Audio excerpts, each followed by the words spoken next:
and welcome to Daytime Talk After Dark. My name is Al Jackson, but that is unimportant. What is important is that it's Friday. That's important. What's more important is that we are joined by, I'm not calling her a guest anymore.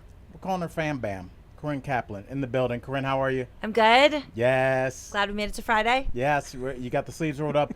How's the temperature level? Because Corinne, a running issue in our podcast was the heat in my home.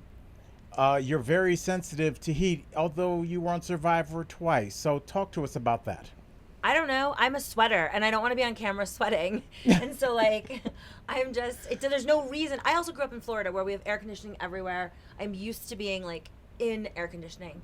And so, yeah. And then I begin, like, it begets more anxiety about sweating. Like, just, you know. I remember there would be times that I would look at your face and you'd be talking and being very interesting, but also I could see your face was just like, I'm hot. I am not digging this. So before we get to that, let's make sure that we introduce our man, 50 Grand, our incredible executive producer, Michael Dean in the building. How are you? Yeah, I'm pretty good. I'm excited for the weekend.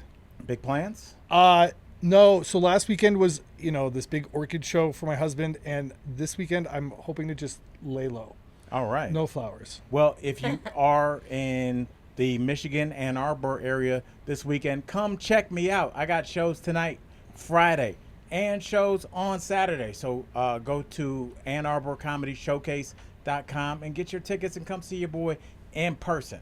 And don't forget to like and subscribe to this podcast because we like that. So let's get to something that no one likes, Michael Dean, but a lot of us will or have experienced. We're talking about divorces. Yeah. I like it. What do you mean no one? I am the first person to jump on a divorce party. I will do that long before I will do any bachelorette or engagement party thing. Now, what do we need for a good divorce party?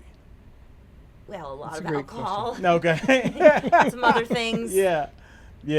And then also, I like dating men that are divorced. Why? I just feel like they're in a different season of life. I feel like, I'm speaking as someone that's never been married. So obviously I understand when I meet people, they're like, well, what happened there? Mm-hmm.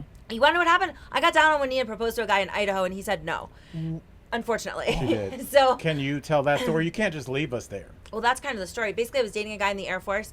He was getting deployed and we had only been dating for like 6 months. I was like 24. He was stationed in Boise, Idaho. And I just, I decided that I was going to propose to him. We went to a winery. He took me to the winery, but the winery... Had you guys discussed marriage at all? No. Okay. Nope. But he was getting deployed, and I was just like, am I going to be his girlfriend for, like, all the months that he's gone? And so I just decided I was going to make this grand gesture. Unfortunately for me, the winery was not Napa. And so it's a picnic table with other people at the table. And I just got down on one knee, and he was like, get up. Get up. Could you tell by his Oh, face? Immediately. No. Really? Immediately. He didn't even say yes to placate me so that I was embarrassed in front of the other people at the winery. Wait, No. did you just stand back up or did you actually go through with asking? No, I started to ask and he was like, get up. And so then I stood up and he's like, we're leaving now. And I was like, I was and I Did was he give like, you a reason? 6 months of dating. insanity, yeah. The calendar gave them a reason. Well, so then as the story goes, I said to him, I was like, okay, maybe you just needed some time to think about it. It's a little emasculating. I get it. But, like, I'm not going to stay with you while you're deployed. That's it. I live in New York City. Like, I'm doing all these other things. So I was like, I'm going to give you a few weeks and then I'm going to fly back. And the flights at that time to Boise were very expensive. Like, I'm talking like $700 because it's like a small those airport. small airports, flying into like Jackson, Mississippi, or Detroit, where I'm going, like super expensive. Go ahead, yes. So he called me a few days, and he started to get weird. Over the course of time, he was like, he thought that like we should stop having sex because like he like refound religion, and I was like, yeah, but we already had sex. Like I don't like that caveat when people are like, it's like, yo, we've already been. You stop. can't restart, like, right. So anyway, yada yada. He calls me a couple days. I'm supposed to fly out on Friday. He calls me on like Wednesday, and he's like, listen, I have to be honest with you. I met somebody else at the Air Force Base, and I go, what are you talking about? There is not one. It's like dropping someone in the middle of the DMV. Women in the Air Force are not hot. And I was like, what? And he's like, but I have done nothing with her. I would still love for you to come out. I'm just letting you know that I have these feelings, and I feel like I have to tell you. And I was like, okay, here's what's going to go down. If I if I come out, I'm going to find this girl and you're going to explain to me what's going on here and I'm going to make a scene. Or you can send me $713.58 for this ticket. He overnighted a check and he had like no money. And I never spoke to him again. I then tried to add him on LinkedIn years later, not a couple years later. Denied. Declined. And I've tried to add him at least 35 times. What's going on with him from your stalking? Oh, he married that girl. Oh my God. Oh no. Yep. Anyways, so I've never been married, but I do like a man that has been divorced. It doesn't bother me at all. I prefer if it's like a not amicable divorce. You want a man that's had some of the will beat out of him. Yeah, you want the story or? I want there to be no chance at reconciliation. None. Well, that makes good sense. Yeah. Like being friends with the ex is not your thing. I would be threatened by that. Yeah. Wait, oh, I am a tiny, insecure person. So what about the relationship that me and my ex-wife have? Because we're cool. We'll text each other funny stories. Is that too much, or you want 84 Russia? You want I really War. want. You have to talk through that third-party app that's monitored by you want the a court quarter system. pointed. Yeah. Yes. Yeah, that's what I prefer. Yeah, I just feel like if the ex is like my ex is happy and married, and that keeps your relationship, because if your ex is unstable, they're gonna put a lot of that on you. They'd be like, if you could have just acted right, I wouldn't be dealing with this. So I want your ex to be in a good place. All right, so Michael Dean, let's talk divorces. What's the deal with divorce? So divorce is, a popular topic right now, and it's because there are certain lawmakers that are wanting to walk back the no-fault divorce. No-fault divorce means that you can divorce someone without like having to prove that they cheated or that there was some sort of like something that happened that is causing the divorce. Wait, sorry. Is irreconcilable differences not a no-fault thing? Oh, that's a good question. I feel like irreconcilable differences is like the definition of no fault. Yeah. It's just like we have a difference. There's something going on with us. We can't figure it out. We're divorcing. Okay. I will double check that. But here's the myth part. And everybody says it. I know that we said it all the time on DBL, but 50% of marriages end in divorce. And that is not the case. Is it higher or lower? It's lower. Yes, but that's because people aren't getting married anymore. And that is the real truth. I mean, they're both true. I think it's closer to, let me see if I can get down to, 41% of first marriages end in divorce.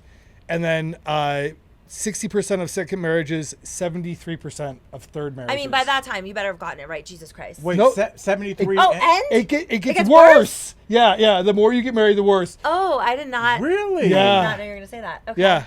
Corinne, what do you attribute that to? Because you were just as surprised as I was. That's just. Can we curse on here? Yes. Oh, it's just fuckery. By the point when you've been married and divorced 3 times, you have no fucking idea what you're doing. It's like one of those things where, like, if you run into 3 people who are assholes in a day, maybe you're the asshole. Yeah. Yeah. Oh, like yeah. if you've been divorced 3 times. But I would think even if you are the asshole, you would at least go. You would meet somebody like Sarah. She wouldn't put up with that. So I'd be like, okay, not that personality type. Then I'd beat another girl that was a party chick, and she wouldn't like me. But there would eventually be the kind of woman that's like, I like that my man's an asshole. You would think you would eventually find that person. I'll give you the most logical explanation for this. Once I had the first divorce, and I realized I'm gonna get a prenup, once I figured out how to divorce, now you piss me off, we getting divorced. Yeah. It's easy now. I already have the lawyer. I already used him last time. I'm on my second. Yeah. I wasn't married the first time, but I had a domestic partner. But we had to get divorced. So I've been through a divorce. Were you like common law married? No, we had a domestic partnership in California before it was legal. But because lawyers wrote the law about domestic partnerships, you actually had to pay and go through a divorce. You had to petition the state to get a divorce, What kind even though of we weren't married. Like BS is that? Yeah, well, I can't get I wrote a married, but I can't get $6,000 check for that. divorced. Yeah, just for my lawyer. And I didn't want anything. It's kind of crazy. That was just like a standard, like, I just want my stuff. Yeah. And you can keep all of your stuff, the house, everything else. It's all yours. And yeah, $6,000. Well, me and my ex-wife, we were so cool that we both used my lawyer. And it still cost me almost 10 grand. Because I feel like it's just like, it's like if you're in the champagne room and you try and get up and you're like, oh, a full song didn't play. And then a gigantic black dude and a gigantic white dude block the door and go, you're not leaving without paying. That's how divorce is. That song started playing, you about to pay some money, Jack. Yeah. And even when they're cool, I think divorces are really designed for people where they're just like, even if it's Michael Dean, I don't want none, keep your shit, I'm gonna take. But like if the other person is bad enough, or somebody like Michael Dean or you or me is divorcing them, they might be like, now I'm gonna take my pound of flesh. Yeah. And they'd be like, yeah, we'll do that, but I want your grandmother's silverware. And you go, no, and then you waste another 10 grand. Yeah. And you go take the silverware, and they're like, and I want the picture of your mom. I want it. And like, because it's meant for you to fight. They don't want you to be cool. Right. So I actually have a really good friend who's going through a terrible, terrible divorce right now. And I spent, I want to say like 3.5 hours in divorce court watching the divorce trial go down. And first of all, divorce court is really boring. It is All so court is slow. Why did you volunteer to do that? I wanted to show up for my Support? friend. Yeah, he I would asked be me like, to be set there, the and I was camera, like, set the camera up so I can see. and Wow. then after those 3.5 hours, the judge was like, at the end of his day, the judge was hot, which was kind of, and he's married. I looked it up, we've got to go for another 3.5 hours in the end of November, and so all this time, still nothing's happened. Nothing's resolved. And do you want to guess how much he spent on his lawyers? How much? $50,000. Oh my And God. that's $50,000 that they could have each gotten $25K of. Yeah. It's I know. because the other person wants to hurt you more than they want the money. Because they know about the money. It's like divorce is this word we have, but it's really an industry set up for like, do you want to damage your partner? Because we'll just stand here and send her $75 faxes that she needs to respond to until you're done. And usually it's when both parties are exhausted. But it's weird if your ex is a psycho, which there's a huge mental health problem in this country. They're like, that sounds good to me, and they won't let it go. So actually, I really also wanted to validate your point. So in 1920, the marriage rate was 92.3. So that's per 1,000 unmarried women, 92.3% got married. That dropped to 76.5 women in 1970, and now Is that when divorce was legal? Basically? Yes, I believe so. I'll look that up. And then today, or 2022, it's 31.3% of women. Oh. Yeah, I love that it's- stat. Much Yeah, lower. yeah. But more people, I think, are cohabitating than necessarily getting married. Well, I think that also is because it's so interesting how there is this big Wait. conservative movement. What's your question? Is that worldwide or just in America? That's just America. Okay. Yeah. That's important because worldwide, like Denmark, they don't get married. They don't? No. Oh, that's And they're the happiest people on earth. well. I think it's Oprah this says. weird thing because the conservative movement is like, hey, you're an unwed woman. What's wrong with you? Get Yeah. married. But also they allow corporations and companies like colleges to like put so much debt on people that even if Corinne and I are in love, you're like, I can't take my 18 grand of debt and mix it with your 37 grand of debt plus your car note, my car note. It just like financially, it makes it impossible even for people that probably would get married to get married in 2025. And this younger generation of kids, they don't have that pressure that maybe even our generation and one earlier where it's like you have aunts and aunties like, where's our grandkids? Like, I don't think your family pressures you like that. No, they don't. Ironically, Did they ever? No. Actually, not only that, weirdly, my dad said to me at some point, he's like, remember how much we spent on your bat mitzvah? And I'm like, he's like, that was the wedding. That's awesome. He's like, Wait, we're what was the theme? the Academy Awards. Oh. And it was black tie. Ooh. Yeah. Did guys show up in tails? I don't recall. No, just tuxedos. Just tuxedos. But it was a very elaborate, Can you tell Michael Dean who performed? So my father had a connection, and so we had Gloria Estefan in the Miami Sound Machine. Oh my gosh. At her, bro. That's a she hot just like ticket. casually Yeah, dropped that yeah. on me. I was like, excuse me? Wow. Yeah, we had we had recording booths, so you could like record like your own demo track tape like in the cocktail hour, and then there was all kinds of giveaways and all kinds of shit and rotating centerpieces, and each one was like best actress, like Wow. yeah, and then we had like these chocolate Oscars that I gave out during like the candlelighting ceremony. Yeah, we went all the way in on this theme. There was also a casting I would have loved couch, to have- but there to was have gone. this I- is pre-woke. I would I have have to loved say, to have gone like- to that like now. Yeah, those that year because I went to a very Jewish school or was full of Jewish kids, And I went to so many. It was like every other weekend, and they were the best parties. Yeah. And they spent so much money, and it was like. And we couldn't drink during that time. Yeah. Corinne, can I ask you, because I'm not of the Jewish faith, are bat mitzvahs also kind of like a dick measuring contest between? Because if it's like, oh, if Corinne had the Miami Sound Machine, now we got to go get young MC. Yeah, it's a lot of that. Like, yeah, it is, unfortunately. Was yours the best?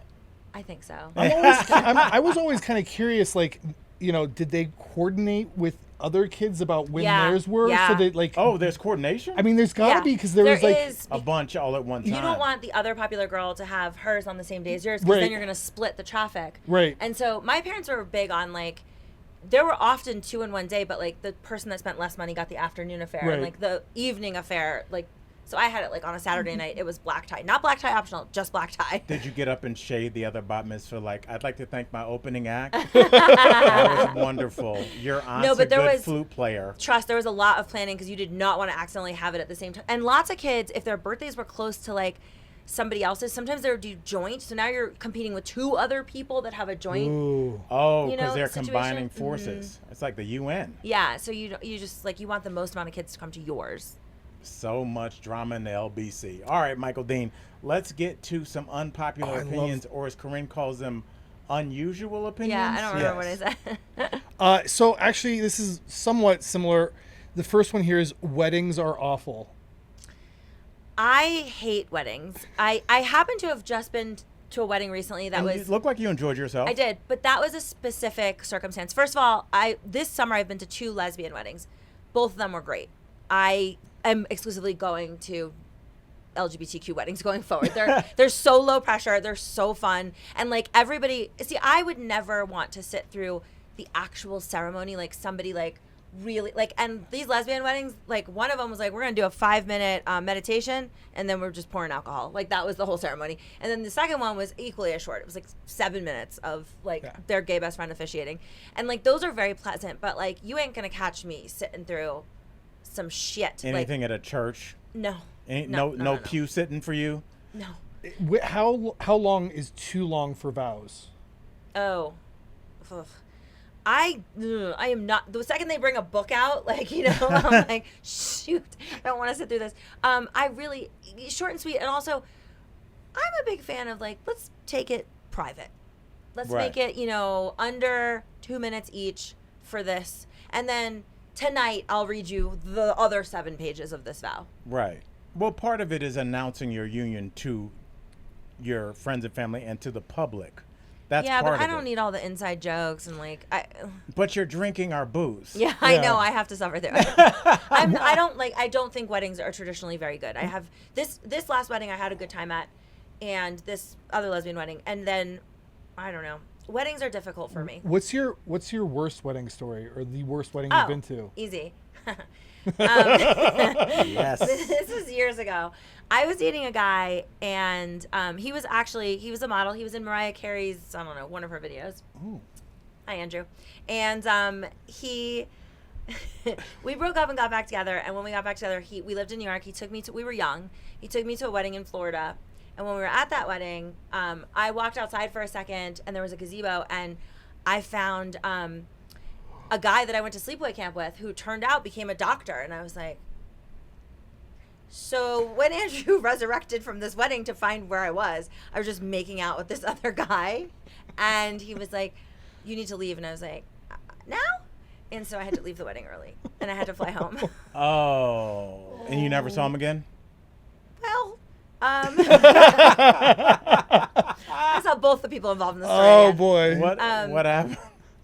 I mean, Didn't have anything to do with Paris, couldn't- France, Eiffel Tower, did it? No. But I was unable to. I mean, I was like, I just kept being like, you didn't see anything. And he's like, yes, I did. And I'm like, no, you didn't. Like, I just kept, like, gaslighting him. You dug into your gaslighting. Yeah. Wow. That's all you got at that point. Yeah, I know. And it was like a good friend of his. And I was like, well, he's a doctor and you're a fucking model. Anyways, but he watches all my stories. Which one, the doctor or the model? Yeah. It was like 20 years ago. I would argue that a lot of guys encounter you, date you for various amounts of time, move on for whatever reason, their decision, your decision. But you are like a lot of people's Mount Everest. It's what they're always going to remember. They might climb other mountains. They might never climb another mountain again, but they remember you because you are such a memorable person that even though they're probably in their head, they're like, I don't have what it takes to be with Corinne full time. She didn't want kids or whatever. But also, they're like, who the F was that woman? So they still look at your stories. It's very because you're definitely not like the wives that they got married to. Surely not. And I feel like the wives that got married to were just kind of like who they were supposed to get married to. But you were who they wanted to get married to. You know, I'd say I like all of my ex's stories and pictures. Yeah? But I just feel like... Wait, you like them with a heart? Yeah, of course I do. Does Mitchell have a problem with that? I don't... No, I don't really This is him think finding out. I don't on really. this? I mean, I don't think he would care really, and you know, with the exception of one, I follow them all. I mean, Corinne, it's not that big of a care. deal. You I would care. would care, and it's not. I'm not saying that they like. I'm talking. The second I upload a Facebook story, first to see it. Like, it's not that they're liking it. They're just like active, unless they have just like they're not following anyone else. Are they leaving comments?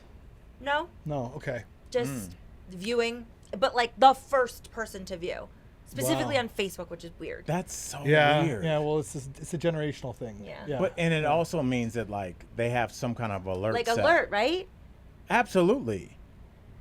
Don't know. That's really Anyways, crazy. okay, All right. weddings are awful. Yeah. Moving on. Great.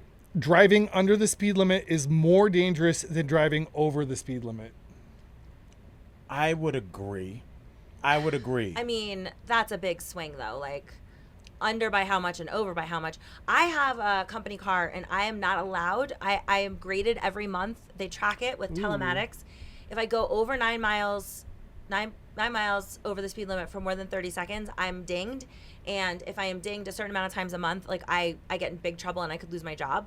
So I have to drive like a certain way. And so I don't know how many other people like have this situation, but I was actually coming back from Cheyenne and the speed limit is 75, but I'm not allowed to go over 80 no matter Right. what, even though it's still only 5 miles over the speed limit. And I could not find a lane that I was comfortable in because people were just up my ass. That Like, was my point. Because it sounds so weird when you go driving under the speed limit could be more dangerous. But as somebody that comes back from gigs, the same highway you came back from Cheyenne, when I'm leaving like Fort Collins and stuff like Yeah. that, I'm in an Audi doing 80 and there are people running up on me Yes. to the point where I can almost see their face and then so mad then they zig around you. Yeah. And I'm not saying it's right. I'm just saying this is what's happening on the road. And eventually somebody's going to run in the back of you or run into them.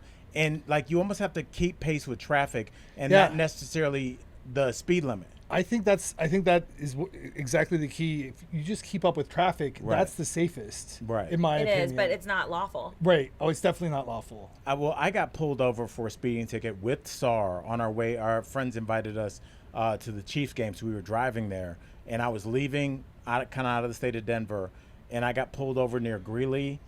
And we weren't going that fast, and like it was weird because the cop did the thing where like they're being cool, and then they hit you with a ticket. It's like, oh, you're going to Chiefs game? Oh yeah, I'm a big Patrick Mahomes fan. Yo, oh Let me read my your mom. name. And it's like bam. And I was like, I thought we were bonding, boo. And as this is happening, cars are flying Yeah. by Yeah. us, and I'm like, yo. I told Sarah, I was like, we were not going the fastest out of anybody on this goddamn highway. So anyway, that's just my beef with the Denver whatever. Okay, how about this one? And I can see you doing this. Wearing sunglasses inside is perfectly acceptable. I'm down with it, but you know what's funny is I looked at an old picture. I uploaded a story of Hannibal and I, and we took a picture years ago, and I realized I was wearing yellow tinted glasses on our tour in like 2018. I think that, for me at least, my lenses affect my mood. Oh. And so, like, I think that unconsciously, subconsciously, like, I've always gravitated towards different color lenses. And sometimes I like wearing sunglasses, but it's not because I'm on cocaine anymore. What about you? I would never wear sunglasses inside. Never? Not ever. No. I feel like it's. First of all, it doesn't suit my personality. Mm-hmm. Are you But a sunglasses girl? Yes, but Okay. I'm mostly a sunglasses person because I'm concerned about crow's feet. So like I always You don't like, want to squint. No, I don't want to squint. But I don't. It's like I don't think this of you, but I think it's disrespectful. Like, it's just disrespectful. Like I think you should be able to make eye contact. Like even with those glasses, I can still make eye contact with you. Right. If they were like full shaded out, I probably would say something. Really? Yeah. Yeah. I agree with you. I could see that. It's a barrier.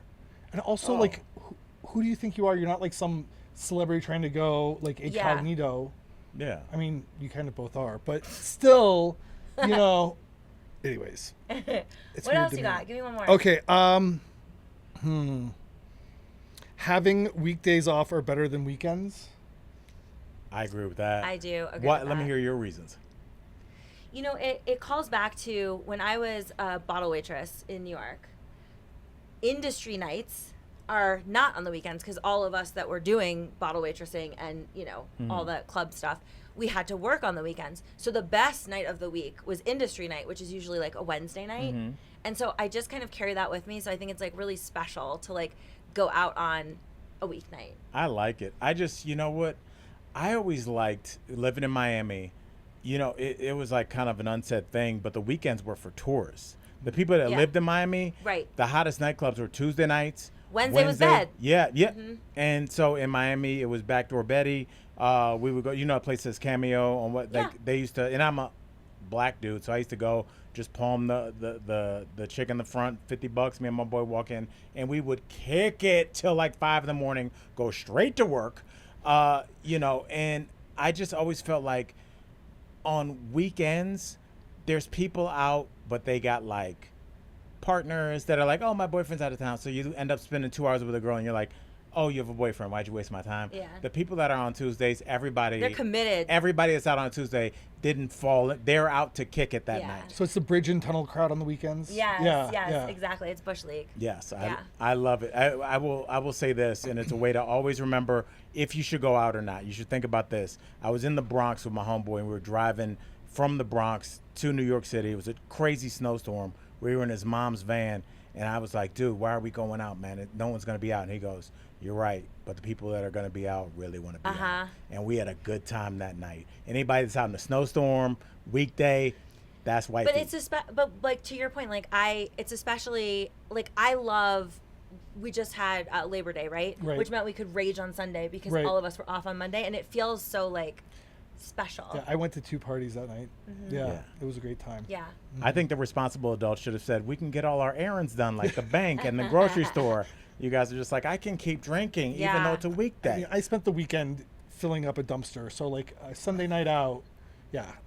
Corinne, how totally would you earned it. respond if your partner pulled up one of those big 1-800 trash U-Haulets and was like, this is my present to you. We're going to empty our house and fill it with the trash. What that's trash? Michael Dean, can you explain to her what happened? Yeah, I think it was on like a Monday or Tuesday. My husband said, I've rented a dumpster. It's getting delivered on Thursday, and I thought we could spend the weekend cleaning out the house and getting rid One of of the stuff. big ones, like from If hoarders. you want to get me a gift, It hire was- somebody that's going to do that. What? And we I spent don't need you to get a dumpster to me. we spent the entire weekend filling that dumpster up. We went through all the closets, Oh my god. the garage, the whole thing. And of course, we had to he was upgrading one of his tents, so we had to throw away all the old infrastructure. And I spent a whole day doing that with him. Divorce. Corinne, what would you do if that was your partner? Like, look what I got you, and it's a 1-800 haul. I would not be receptive to that at all. But I'm a person that's constantly editing my closet. Like you've seen my home. Like Right. you'd be hard pressed to like. That's how Find Michael clutter. Dean's house looks too. I've been Really? in there. Yeah. There's Well, nothing that's in there. crazy. Well, we had a couple storage rooms, and like there's some closets that I don't go through, like the stuff in your garage. Do you really go through those? I don't have anything in my garage. Okay, well, But like I'm constantly editing. I Yeah. don't really have. All I don't right. have a bunch of cords I don't use or anything like that. All right, Michael Dean, give us Sure, one more quick shit one. don't have a U-Haul's I worth. definitely I have multiple cords drawers, or I did. Okay, this is good. Getting annoyed by spelling and grammar mistakes is a quote holier than thou mindset. How do you feel about when people correct you? Like, Oh, Yeah. Eliza does that all the time, and I appreciate it because It's Michael Dean and I are going to the store. Yeah, she does it all the time, and I'll post something on Instagram, and she's like, "Hey, this isn't the proper usage of," like she does it all the time. But I am somebody that I used to have very proper grammar and spelling. Like growing up, like I had a near perfect score on my SATs for English. Like, Are you serious? yeah, I was really, really like on it, and then I lost it because like the phones and I don't know. The other day I Speed. could not think of how to spell the word yacht, and I was like, is it like thought? I just like dug yacht's deep. a weird I couldn't one. remember, and so I don't mind being corrected. However, it does take the wind out of my sails when I've come up with like a very witty caption or I've said something, and like that's what you're, Yeah. Do you go back and correct it? of course. Yeah. Yes. Of Yeah. Because course. it'll bother you if you know it's wrong and it's up there. And like I thankfully like I got off Twitter or whatever it's called now a long time ago. Like I don't even know how to log in anymore. But there were times when I'd have a genius thought Yeah. and then I screwed something up and you can't edit it, you know? Oh, yeah. It was And just out there. Yes, and you're like, oh, And every comment was like wrong there. Yeah. And you're like, I hate myself. yeah. Yeah, letting these others think that they're better than you and I correct won't, you. I won't correct people, but I will secretly judge them. I think that's with a lot of things. So I think that's part incentive. But then people put in Chat GPT and it loses the cool theme you had because Chat GPT will be like, oh, well, just say it this way. And it sounds like it's coming out of Yeah. a robot's head rather know, than you. Just most recently, the person I've been dating, I had said something to him. He said something like he liked my ring. I go, oh, thanks, it's Tiffany's. And he goes, Tiffany. And I was like, one of us Oh. has the ring. It's a $10,000 ring. Shut the fuck up. And on Shut the Fuck Up, we're going to end it there. Michael Dean, you held us down. We appreciate you. Yes. What social media can we stalk you on? I check out my orchid Instagram at Smith and Bloom. Okay, at Smith and Bloom. Yeah. Y'all give it a follow. I'm at Corinne Sanity and also have a podcast called Where's My Spinoff. It's available everywhere. Please go follow it. We definitely will. I already do. I love it. And you guys know that you can find myself, Tori Shulman, and Michael Dean every Monday, Wednesday, and Thursday on Friends from Work, me at Al Jackson IG. And with that said, love you. Night Owls. Hoot hoot. There's no real way to say that cool.